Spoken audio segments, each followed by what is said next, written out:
طبعا كلنا شفنا الفيديو اللي العروسه فيه مش طايقه عريسها. مواقع الترندات مش هيفوتها حاجه زي كده.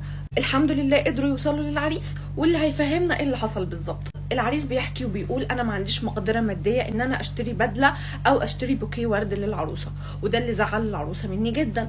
ومع ذلك قدرت اوفر ان انا اجيب لها فستان وتحط ميك اب علشان ما تزعلش، يعني ان هي تفرح وتنبسط بالفستان عندي افضل من ان انا اجيب بدله لنفسي، لان انا ما عنديش امكانيه ماديه. ده اللي قاله العريس بالظبط.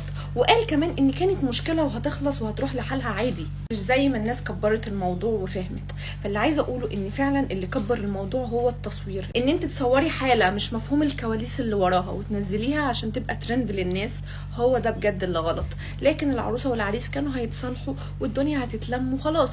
انما العريس زي ما انتم شفتوا راجل غلبان جدا وبيقول انا اصلا ما عنديش سوشيال ميديا ولا عندي فيسبوك ولا عندي اي حاجه اقدر اعرف منها ايه اللي بيحصل.